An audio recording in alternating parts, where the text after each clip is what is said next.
살펴보도록 하겠습니다. 함께 말씀을 보실까요? 그가 큰 자가 되고 지극히 높으신 이의 아들이라 일컬어질 것이요 주 하나님께서 그 조상 다윗의 왕위를 그에게 주시리니. 말씀은 성부 성자 성령 하나님의 구원 계획을 따라 참 하나님과 참 사람으로 이 땅에 성육신하신 예수님을 어떻게 소개하고 있습니까? 여러 말로 표현하고 있지만 오늘 우리들이 주목할 것은 지극히 높으신 이의 아들로 소개하고 있다는 거예요. 누가복음 1장 32절을 보니까 이 땅에 오신 하나님을, 이 땅에 오신 메시아를 어떻게 소개하고 있느냐? 지극히 높으신 하나님의 아들로 소개하고 있다는 거죠. 그런데 말씀을 보세요. 예수를 보고 부르짖으며 그 앞에 엎드려 큰 소리로 불러 이르되 지극히 높으신 하나님의 아들 예수여 당신이 나와 무슨 상관이 있나이까? 당신께 구하노니 나를 괴롭게 하지 마옵소서 하니. 말씀을 통해 무엇을 알 수 있죠? 갈릴리 호수 반대편에 위치한 거라사인의 땅에서 예수님 일행을 만나게 된 귀신 들린 한 사람 속에 있었던 그 귀신은 예수님이 어떠한 분이신지 정확히 알고 있었다는 것을 알 수가 있습니다.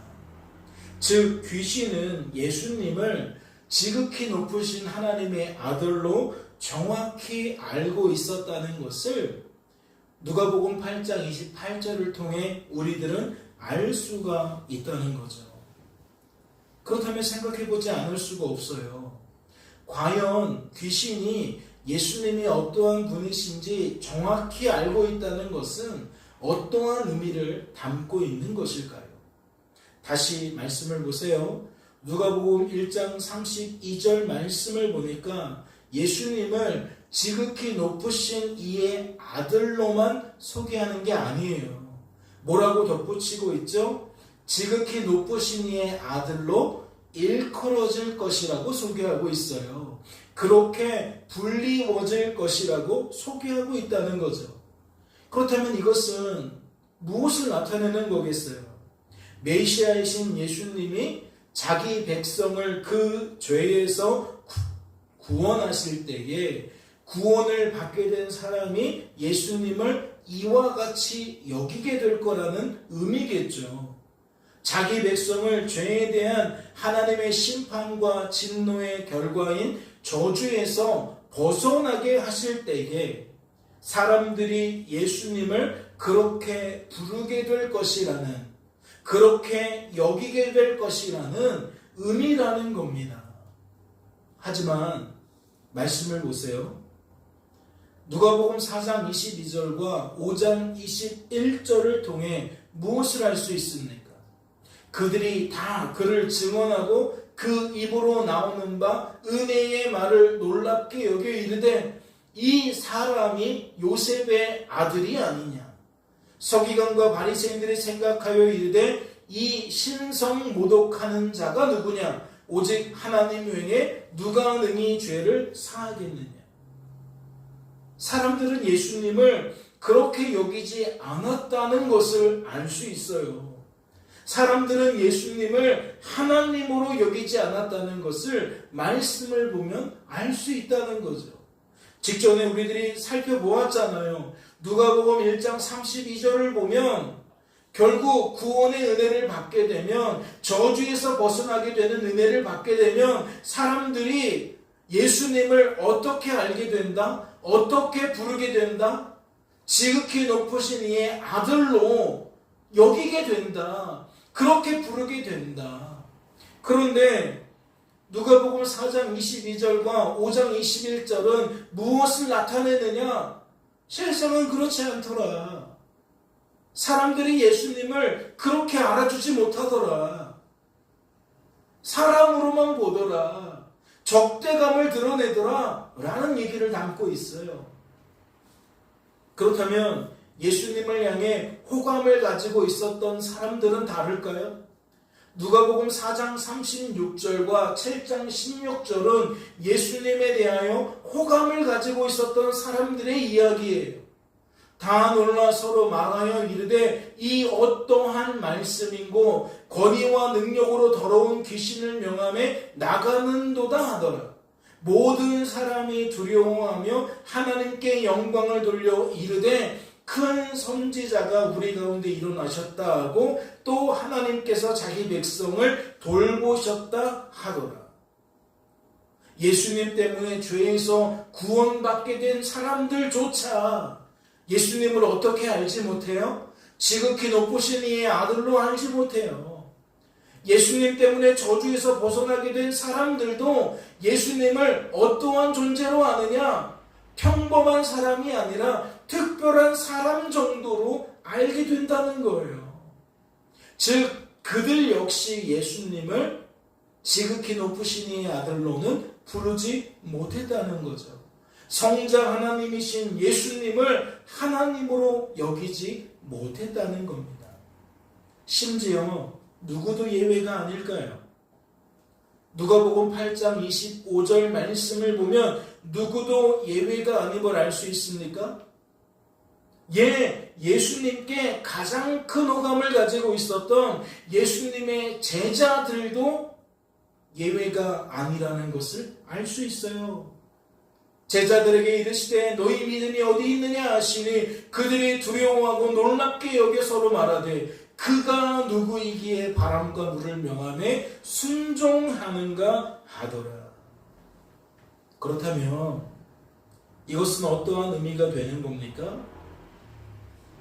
말씀은 예수님이 지극히 높으신 이의 아들로 일컬어질 것이라고 소개했지만 적어도 죄에서 구원받게 된 사람들은, 저주에서 벗어나게 된 사람들은 그리 될 것이라고 소개했지만 누가복음 8장이 기록된 그 시점을 기준으로 그 앞에서 소개되어져 있는 내용들을 보니까 실상은 그리 되지 않았다는 거예요. 실상은 그리 되지 않았다는 거예요. 그런데 말씀을 보니까 누구에게는 그리 되고 있다는 거죠? 놀랍게도 귀신에게는 그리 되고 있다는 거예요. 죄에서 구원받게 된 자들에게 그리 되는 것이 아니라 귀신에게 그리 되고 있다는 거죠. 저주에서 벗어나게 된 자들에게는 그리 되는 것이 아니라 귀신에게는 그리 되고 있다는 겁니다. 즉 귀신은 예수님을 지극히 높으신 이의 아들로 여기고 있었다는 거죠. 귀신은 예수님을 하나님으로 여기고 있었다는 겁니다. 하지만 말씀을 보면 그 결과가 무엇임을 알 수 있습니까? 당신이 나와 무슨 상관이 있나이까? 나를 괴롭게 하지 마옵소서. 예수님을 하나님으로 아는 것이 귀신에게는 아무런 유익이 되지 않는다는 것을 알 수가 있어요. 아니 오히려 귀신에게는 큰 괴로움이 된다는 것을 알 수 있다고요. 이해가 되세요? 귀신은 예수님의 정체가 무엇인지 어떠한 분이신지 정확히 알고 있었는데 귀신에 이어지는 반응을 보니까 우리들은 무엇을 알 수 있다고요? 이 일이 귀신에게 아무런 유익이 없다는 것을 알 수 있다고요. 아니 오히려 그에게 유익은 고사하고 큰 괴로움을 가져다 준다는 것을 확인할 수 있다는 겁니다. 그렇다면 이것이 의미하는 바가 무엇일까요? 첫째, 성부, 성자, 성령 하나님의 구원 계획에는 무엇이 포함되어 있지 않았다는 거예요? 귀신을 구원하는 것이 포함되어 있지 않았다는 거예요. 즉 귀신은 구원의 대상이 아니라는 거죠. 따라서 귀신이 예수님을 지극히 높으신 이의 아들로 아는 것은 귀신에게 아무런 유익을 주지 못한다는 겁니다. 하지만 그게 아니죠. 둘째, 성부, 성자, 성령 하나님의 구원 계획에는 귀신을 심판하는 것이 포함되어 있다는 거예요. 즉 귀신은 구원의 대상이 아니라 심판의 대상이라는 거죠. 말씀을 보세요. 무저갱으로 들어가라 하지 마시기를 간구하더니, 말씀을 통해 무엇을 알 수 있습니까? 귀신이 예수님께 자신을 무저갱으로 들어가라 하지 마시기를 간구했음을 알 수 있습니다. 이는 조금 전에 당신이 나와 무슨 상관이 있습니까? 라고 반문했을 때와는 전혀 다른 태도임을 알 수가 있죠. 한쪽 면에서는 당신과 나는 아무런 상관이 없습니다 라고 못을 박았는데, 다른 한쪽에서는 이것이 관계가 있다는 것을 드러낸 거예요. 즉 귀신은 성부, 성자, 성령 하나님의 구원 계획을 따라 구원받는 대상에서 자신이 제외되었다는 것을 정확히 알고 있었다면 무엇도 더불어 함께 알고 있었다는 거예요. 자신이 성부, 성자, 성령 하나님의 구원 계획을 따라 심판을 받게 되는 대상이라는 것을 정확히 알고 있었다는 거예요.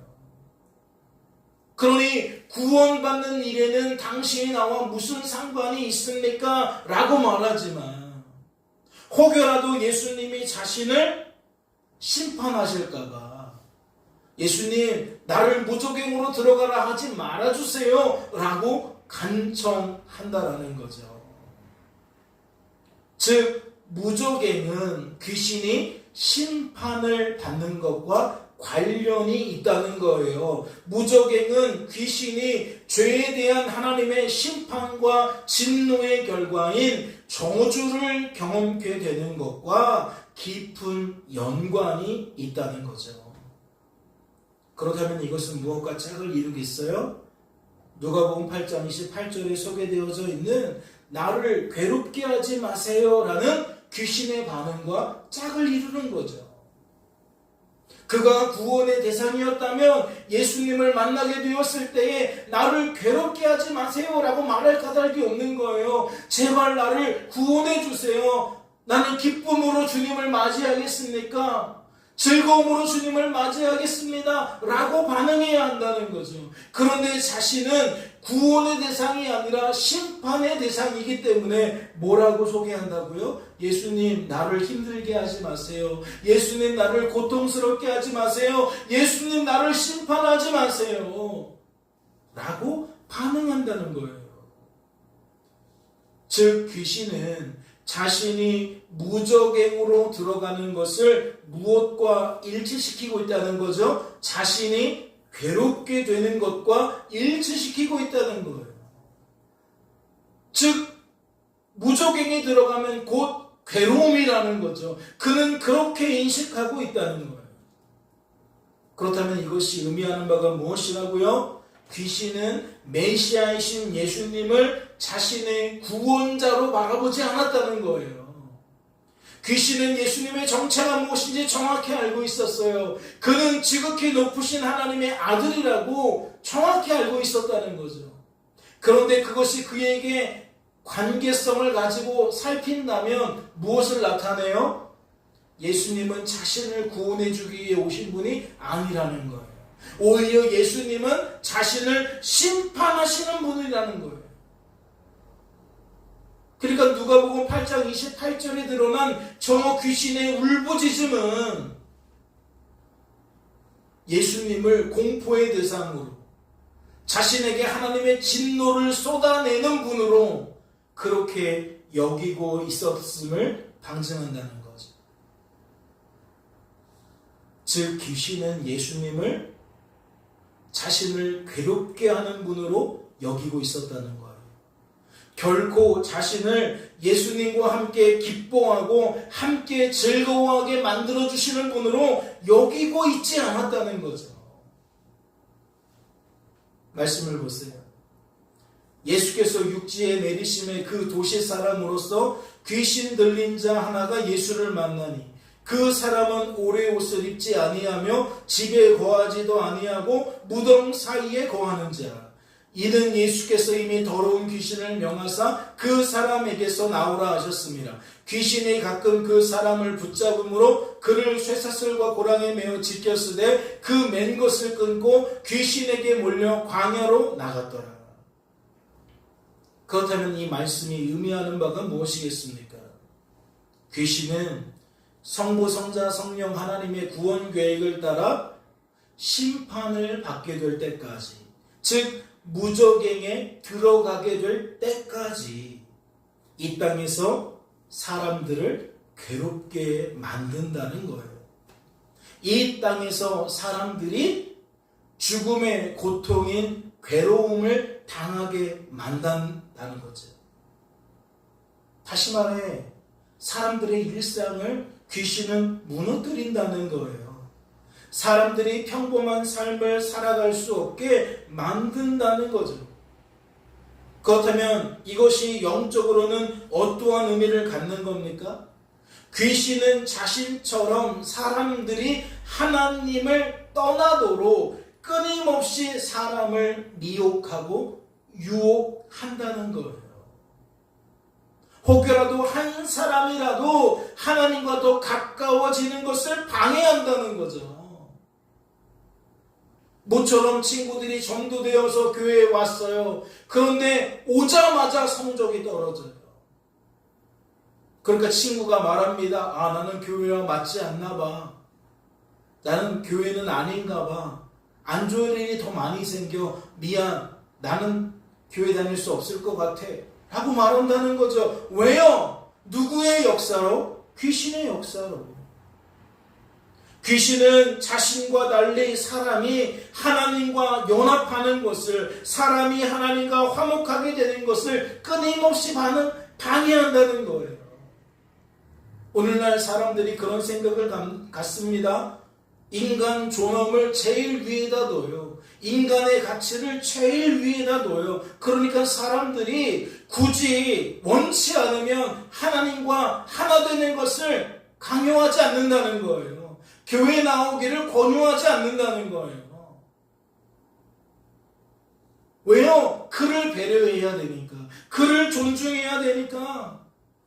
그러면 이러한 사상적 배경에도 무엇이 반영되어 있음을 아는 겁니까? 아, 귀신의 역사구나. 귀신이 하나님이 반드시 필요한 사람들이 하나님과 연합하지 못하도록, 하나님과 화목하게 되지 못하도록 방해하고 있는 거구나. 이 시대의 문화를 통해, 사상적 배경을 통해 이와 같이 활동하고 있는 거구나 라고 우리는 깨달을 수 있는 거죠.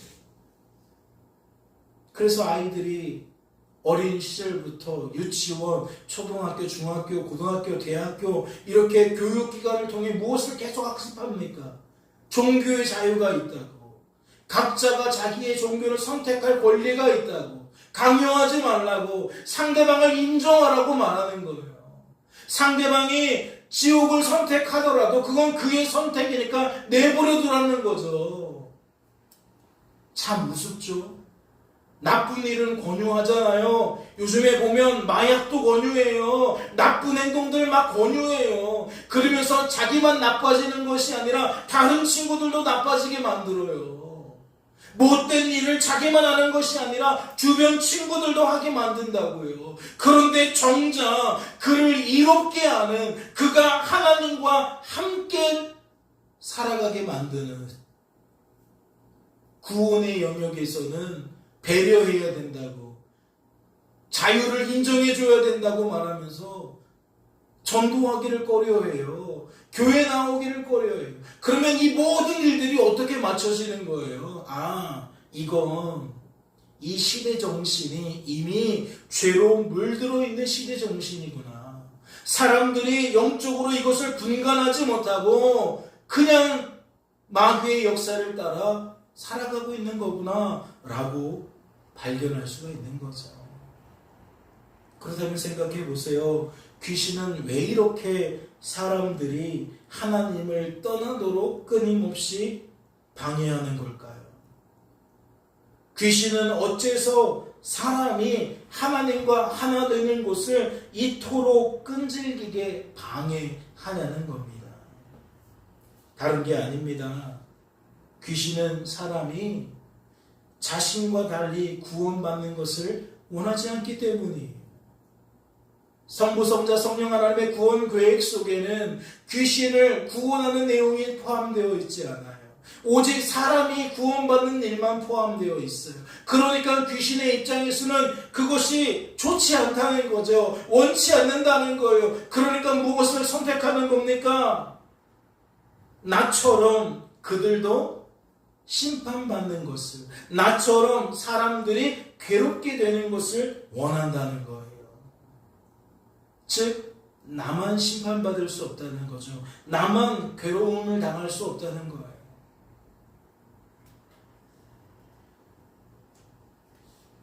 그렇다면 말씀을 보세요. 말씀은 어떠한 가능성을 열어두고 있습니까? 귀신들이 그 사람에게서 나와 돼지에게로 들어가니 그때가 비탈로 내리다라 호수에 들어가 몰사하거늘 치던 자들이 그 이루어진 일을 보고 도망하여 성내와 마을에 알리니. 다시 여쭐게요. 말씀은 어떠한 가능성을 열어두고 있죠? 귀신 들린 자에게서 나온 수많은 귀신들 때문에 수많은 돼지들이 갈릴리 호수에 들어가 몰사하는 모습을 지켜본 사람들이 이 되어진 일을 구원의 초점을 맞춰서 전달했을 가능성과 심판에 초점을 맞춰서 전달했을 가능성을 열어두고 있습니다. 즉 이 일을 큰 기쁨의 좋은 소식으로 전달했을 가능성과 큰 슬픔의 나쁜 소식으로 좋지 못한 소식으로 전달했을 가능성을 열어두고 있다는 거죠. 똑같은 일인데 말씀은 무엇을 열어두고 있다고요? 이렇게도 말할 수 있는 가능성과 저렇게도 말할 수 있는 가능성을 모두 열어두고 있다는 거예요. 그렇다면 잘 생각해 보세요. 만약 이 일을 통해 귀신 들린 사람 외에 거라사이의 땅에 거주하던 더 많은 사람들이 구원을 얻으려면 이 일은 어떻게 전달되어야 합니까? 사람들에게 어떻게 전해져야 합니까? 예수 믿는 것이 행복한 일로 전해져야 되죠. 예수 믿는 것이 참 기쁜 일로 전해져야 하는 겁니다. 즉 메시아이신 예수님 때문에 귀신 들린 사람이 저주에서 벗어나게 된 것에 초점을 맞추어야 한다는 거죠. 성자 하나님이신 예수님 때문에 자기 백성이 그들의 죄에서 구원받게 된 것에 초점이 맞춰져야 한다는 겁니다. 하지만 말씀을 보세요. 누가복음 8장 35절, 36절, 37절 말씀을 통해 무엇을 알 수 있습니까? 사람들은 이 일을 큰 기쁨의 좋은 소식으로 전달하지 못했다는 것을 알 수 있어요. 무엇을 통해 알 수 있죠? 이 소식을 듣게 된 거라사인의 땅 근방 모든 백성이 예수께 떠나가기를 구한 것으로 볼 때에 그러하다라는 겁니다. 즉 처음 본 자들이 이 일을 그렇게 전달하지 않았다는 거죠. 나중 본 자들도 이 일을 그렇게 전달하지 않았다는 거예요. 다시 말해 사람들의 입에서 입을 통해 이 일은 큰 슬픔의 나쁜 소식으로, 큰 슬픔의 좋지 않은 소식으로 전달되었다는 것을 알 수 있다는 거죠. 같은 예배를 드려도 우리들은 여러 가지로 전달할 수 있잖아요.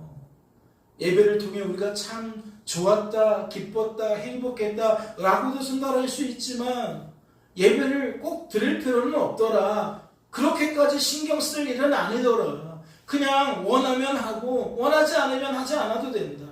아니면 보다 적극적으로 야 굳이 시간 낭비할 필요 있느냐. 나는 부모님 때문에 어쩔 수 없이 예배 드리는 거지. 야 차라리 그 시간에 너 하고 싶은 거 하라. 너 좋아하는 거 해라. 영화도 보고 놀러도 다니고 게임도 하고 원하는 거 얼마든지 해라. 예배라는 하나의 사건을 두고도 이와 같이 다양하게 전달되어질 수 있다는 거죠. 그렇다면 묻지 않을 수 없어요. 사람들은 어째서 이 일을 큰 슬픔의 나쁜 소식으로 여겼을까요? 사람들은 어째서 이 일을 예수님이 자신들을 괴롭게 만든 것으로 받아들였겠냐는 겁니다. 다시 말해 그들은 귀신이 아닌데 어째서 귀신의 입장과 동일한 태도를 나타냈냐는 거죠. 왜 귀신처럼 말하고 귀신처럼 행동했냐는 거예요. 당신이 나와 무슨 상관이 있습니까? 어째서 나를 괴롭게 하십니까? 라고 반응했냐는 겁니다. 되어진 이 일이 귀신의 의도와 무관할까요? 되어진 이 결과가 귀신이 바랬던 결과와 무관하겠냐는 겁니다. 말씀을 보세요. 31절, 32절, 33절 말씀을 통해 무엇을 할 수 있습니까?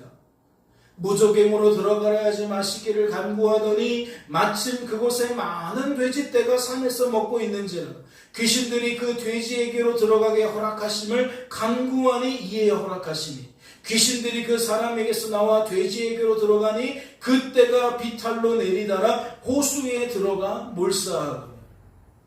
다시 여쭈어요. 말씀을 통해 무엇을 알 수 있죠? 우선 귀신이 돼지에게 들어간 것은 누가 주도한 일이라는 걸 알 수 있어요? 예수님이 주도한 일이 아니라 귀신이 주도한 일이라는 것을 알 수 있어요. 즉, 이 일은 누가 요청했느냐? 귀신이 요청했다는 거예요. 예수님, 나를 저 돼지에게 들어가게 해주세요 라고 귀신이 예수님께 간청했다는 거죠. 그리고 돼지에게 들어간 귀신이 갈릴리 호수에 들어가 몰사한 결과는 무엇과 일치하지 않는다는 걸 알 수 있어요. 그들이 무저갱에 들어가는 것과 일치하지 않는다는 것을 알 수 있어요. 즉 예수님 때문에 무저갱에 들어가는 것은 심판받고 죄값을 치르는 거예요. 죽음의 고통을 맛보는 거예요. 괴로움을 맛보는 거예요. 그런데 그것이 31절을 보면 부정하고 있거든요. 예수님, 나를 무저갱으로 들어가라고 하지 마세요. 무저갱으로 들어가라고 하지 않으시기를 바랍니다 라고 분명히 31절에 말했거든요. 그런데 그런 그들이 귀신이 돼지에게는 들어가기를 바라고 있다고요. 돼지에게 들어간 다음에는 그 돼지떼를 호수로 몰아넣고 있다는 거죠.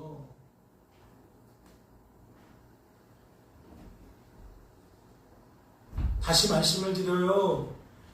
귀신이 돼지에게 들어가서 바다에 빠져 죽은 것은 그들이 무저갱에 들어간 것과 동일한 사건이 아니에요.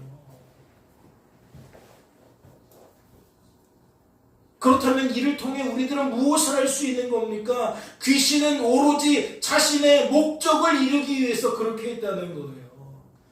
그들의 목적이 무엇인데요? 사람이 하나님과 연합하는 것을 막는 거예요.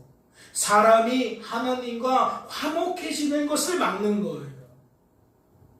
그러니까 수많은 돼지떼에 들어가서 그 돼지떼를 그 호수에 몰사하게 만든 것은 이 일을 통해 무엇을 바랬다는 거죠? 사람들이 예수님을 싫어하길 바랬다는 거예요. 사람들이 예수님을 좋아하지 않기를 바랬다는 거예요.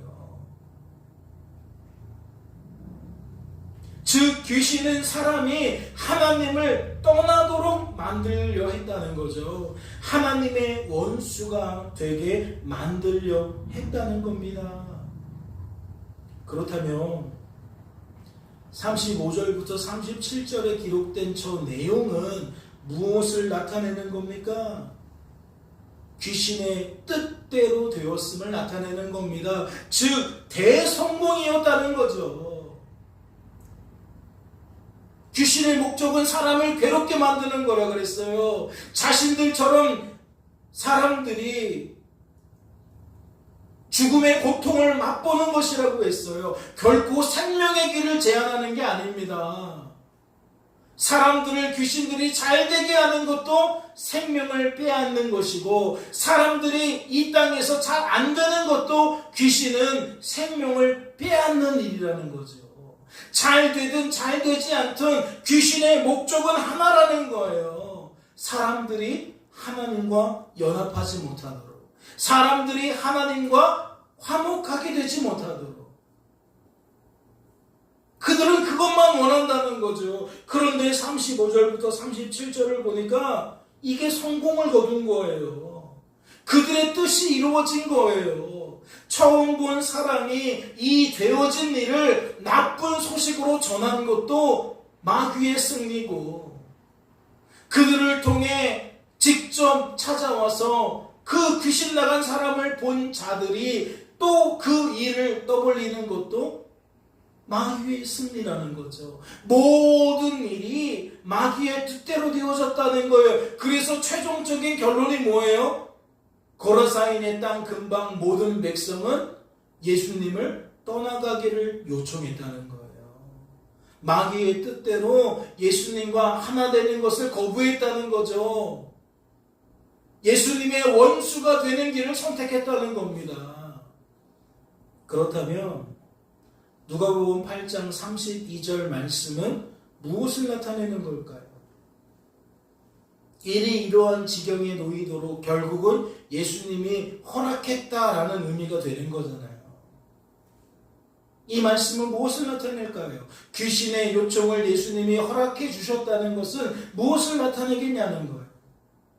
예수님께서 방조하셨다는 걸까요?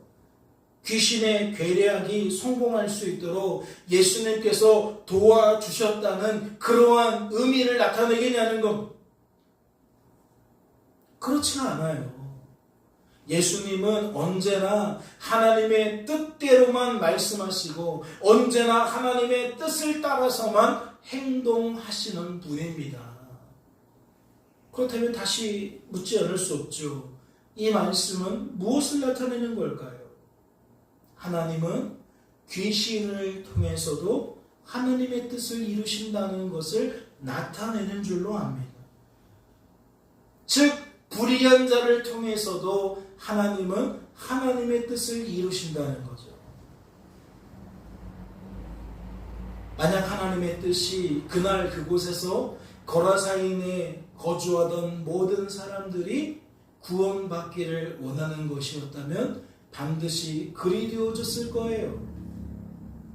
그와 같은 방식으로 되어졌을 거예요. 그런데 되어진 일을 보니까 그게 아니었다라는 거죠.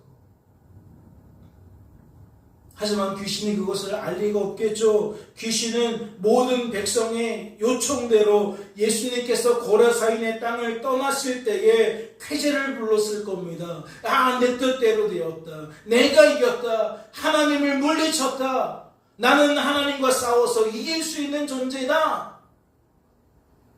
나는 하나님 같은 존재다 라고 착각했을지 몰라요. 하지만 결코 이것은 귀신의 승리를 나타내는 것이 아닙니다. 귀신이 하나님을 거라사인의 땅에서 몰아냈다는 것을 나타내는 게 아니라는 거죠. 말씀을 보세요. 말씀을 보면 무엇이 나타나 있습니까? 귀신 나간 사람이 함께 있기를 구하였으나 예수께서 그를 보내시며 이르시되 집으로 돌아가 하나님이 내게 어떻게 큰 일을 행하셨는지를 말하라 하시니 그가 가서 예수께서 자기에게 어떻게 큰 일을 행하셨는지를 온 성내에 전파하니라. 말씀을 통해 무엇을 알 수 있죠? 거라사인을 향한 하나님의 그 기쁘신 뜻은 메시아이신 예수님을 통해 귀신 들린 한 사람이 구원받는 것이었음을 알 수 있습니다. 그리고 귀신 나간 그 사람을 통해, 즉 구원을 받게 된 그 사람을 통해 거라사인의 땅에 큰 기쁨의 좋은 소식이 전파되는 것이었음을 알 수 있어요. 비록 그 땅은 자물쇠를 다 걸어 잠궜어요. 모든 사람들이 예수님을 거부했다는 거죠. 그런데 예수님의 뜻은 무엇이었느냐? 예수님을 통한 하나님의 뜻은 무엇이었느냐? 관계없다는 거예요. 하나님은 하나님의 뜻을 이루시겠다는 거예요. 어떠한 방식으로? 구원의 은혜를 받게 된 그 한 사람을 통해 큰 기쁨의 좋은 소식이 거라사인의 땅에 전파되는 방식으로. 비록 말씀은 그 결과를 소개하고 있지 않지만 우리들은 충분히 무엇을 상상할 수 있습니까? 무엇을 예견할 수 있나요? 귀신 나간 사람을 통해 큰 기쁨의 좋은 소식을 듣게 될 거라사인 중에 누군가는 마치 귀신 들린 사람처럼 그를 위한 하나님의 그 기쁘신 뜻을 따라 귀신이 떠나가는 역사를 경험하게 될 것을 상상할 수 있습니다. 즉, 이 한 사람을 통해 복음이 전파될 때에 그 복음을 듣게 된 누군가는 죄에서 구원받게 될 것을, 저주에서 벗어나게 될 것을 우리들은 상상할 수 있다는 거죠. 다시 말해 예수님의 기쁨과 즐거움에 누군가가 동참하게 될 것을 우리는 예견할 수 있다는 거예요. 이래서 안 돼, 저래서 안 돼. 마귀의 계략이 이 세상을 지배하고 있어요. 여러분이 여러분의 입술로 여러분이 받은 은혜를 친구들과 나누지 못하도록 아주 옥매고 있다는 거죠. 그래서 마치 이 세상은 마귀가 승리하는 세상 같아요. 죄악은 더욱 관영해지고 하나님의 나라는 더욱 쇠퇴해지는 것 같아요. 교회는 더욱 타락해지는 것 같고 성도는 더욱 그 성도의 본연의 능력을 잃어버리는 것 같아요. 그러나 그것은 어디까지나 보여지는 모습일 뿐 실상은 그렇지 않다는 거죠.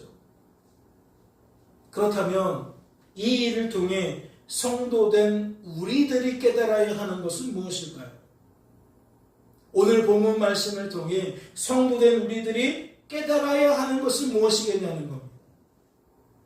앞선 시간에도 말씀을 드렸지만 우리는 타락한 존재로서 무엇의 영향력 아래에 있습니까? 죄와 죄된 본성의 그 영향력 아래에 있어요. 부지불식간에 우리의 생각과 감정과 의지는 죄로 물든 생각과 감정과 의지로 사로잡히게 된다는 거죠. 심지어 우리 속에서 역사하시는 이 귀신의 역사를 통해 이것이 더욱 강화되어진다는 거예요. 그러니까 성도가 성도답지 못한 건 이러한 내면적인 역사를 통해 이루어지는 결과라는 거죠. 성도가 하나님을 바라보지 못한다? 하나님이 아닌 것을 바라본다? 다른 얘기 아니에요. 그 속에 있는 죄가, 죄된 본성이 마귀의 역사를 힘입고 그러한 결과를 내게 만들었다는 거예요. 그런데 이 세상은 그렇게 모든 인생들이 하나님을 떠나는 일에 열심을 내고 하나님의 원수가 되는 일에 열심을 내고 있는데 성도도 예외가 아닌데 성도의 삶은 비극입니까? 희극입니까? 희극이에요. 왜요? 성도는 무력한 존재라 할지라도 성도와 함께 하시는 하나님은 결코 무력한 존재가 아니기 때문입니다. 우리 속에서 역사하시는 성령은 죄와 죄된 본성을 능히 이긴다는 거죠. 우리 속에 역사하는 귀신의 역사를 능히 이긴다는 겁니다. 그래서 오늘날에도 은혜 받은 사람이 침묵하지 않아요. 받은 은혜를 쏟아내게 되어 있어요. 이 시대의 풍조를 따르면 입 닫아야 돼요.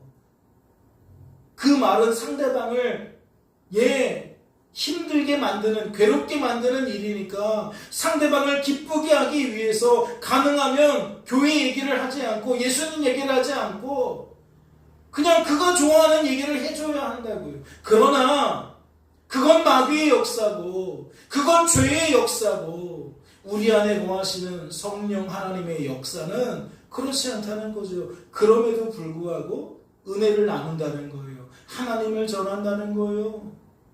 그리고 오늘 말씀처럼 귀신 들린 사람이 귀신 나가게 된 것을 통해 또 다른 누군가가 다시 저주에서 벗어나게 될 것을 기대하게 된다는 거죠.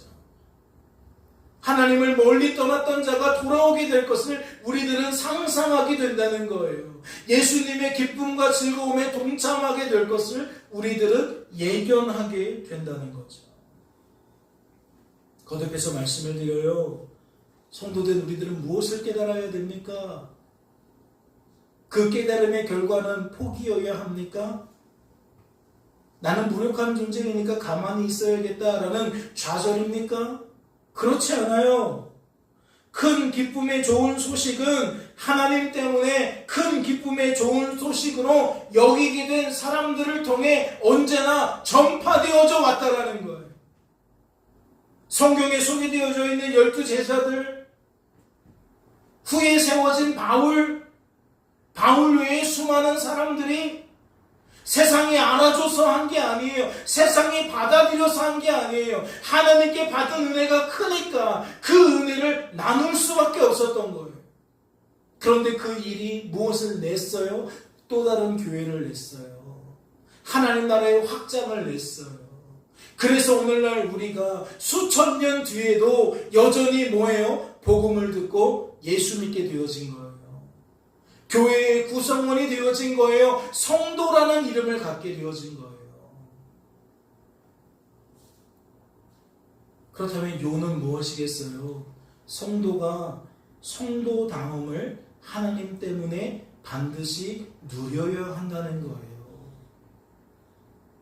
예수님의 기쁨과 즐거움에 동참해야 된다는 거죠. 오늘 말씀을 들으며 우리의 생각이, 감정이, 의지가 변화되어져야 한다는 겁니다. 아, 맞아. 이게 성도다움이지. 맞아. 이게 복음이야. 그리고 우리는 새롭게 주어진 한 주간의 삶 속에서 무엇을 해야 돼요? 채워진 그 복음을 나누어 줄 수 있어야 돼요. 연휴 기간을 통해 친구들을 만날 수 있잖아요. 친척들을 만날 수 있잖아요. 그러면 그들에게 무엇을 나타내야 돼요? 내가 예수 믿고 지금 행복하다는 걸 나타내야 돼요. 세상 기준을 따라 돈이 없으면 행복하지 않다. 건강이 없으면 행복하지 않다. 우리가 그 속에서 뛰어넘어서 나는 돈이 없어도 행복하다. 나는 건강이 없어도 행복하다. 라는 것을 나타내야 한다는 거죠. 그 생명을 드러내야 된다는 거예요. 그래서 일상을 살아가며 늘 마귀의 밥이 될 수밖에 없는 우리 주변에 있는 사람들을 그 속에서 건져낼 수 있어야 한다는 거죠. 하나님은 그것을 원하시고 또 바라신다는 거예요. 그래서 이 일을 위해 귀신 들린 사람을, 그 괴롭게 된 사람을 그냥 내버려 두신 것이 아니라 예수님께서 친히 찾아가셔서 그 저주에서 벗어나게 만드셨다는 거죠. 우리는 예수님이 지극히 높으신 하나님의 아들이라는 것을 알고 있어요. 하나님 때문에 알 수 있게 되었어요. 그리고 예수님 만나면 우리의 삶이 어떻게 변화가 됐는지, 어떤 기쁨과 즐거움이 있는지 우리는 역시 알고 있게 된 자예요. 그런데 무엇을 주저할 거예요? 왜 세상의 소리에 우리가 입을 닫아야 합니까?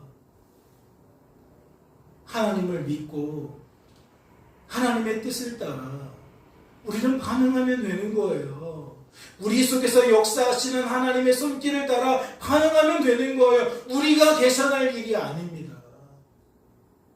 하나님 믿는 것이 너무 행복하십니까? 구원받게 된 것이 너무 즐겁나요? 그런데 왜 말을 안 해요? 만약 여러분이 예수 믿고 구원받은 것이 즐겁지 않다면, 기쁘지 않다면 우리가 구원받은 것부터 다시 점검해야 돼요. 하나님을 예배하면서 전혀 집중이 안 되고, 하나님을 예배하지만 딱 교회 안에서만 예배자라면 우리의 구원을 다시 점검해야 된다고요. 내가 지금 영적으로 어떠한 상태인지를 점검해야 한다는 겁니다. 즉 성도인데 잃어버린 자의 상태가 된 것은 아닌지 우리 자신을 점검해야 된다는 거죠. 오늘 말씀을 통해 우리들이 어떠한 상태인지가 드러났다고 생각해요. 바라기는 하나님 때문에 성도다워지기를 원하고, 그 성도다워짐이 여러분의 입술을 통해 흘러가기를 원합니다. 여러분의 몸짓과 발짓을 통해 전파되어지기를 원해요. 오늘 설교의 제목인 것처럼 여러분을 통해 온 성내에 큰 기쁨의 좋은 소식이 전파되기를 바란다는 것이지. 깨닫는 은혜가 있으시기를 주님의 이름으로 소망합니다. 하나님 아버지, 오늘도 우리들에게 말씀하시고 그 말씀이 우리의 내면을 적나라하게 들추시니 감사합니다. 우리의 생각과 감정과 의지는 하나님이 아닌 것으로, 하나님의 뜻을 거부하는 것으로 너무나도 쉽게 채워지곤 합니다. 그런 하나님, 이 무력한 존재인 우리들이 어떻게 인생을 비극이 아니라 희극으로 여길 수 있습니까? 우리 안에 거하시는 하나님은 우리보다 크시기 때문입니다. 마귀보다, 죄보다, 죄된 본성보다 크시기 때문인 줄로 압니다. 하나님, 오늘도 말씀을 통해 우리의 생각과 감정과 의지를 변화시켜 주시니 감사합니다. 우리의 시선과 마음과 생각을 하나님으로 채워주시니 감사합니다.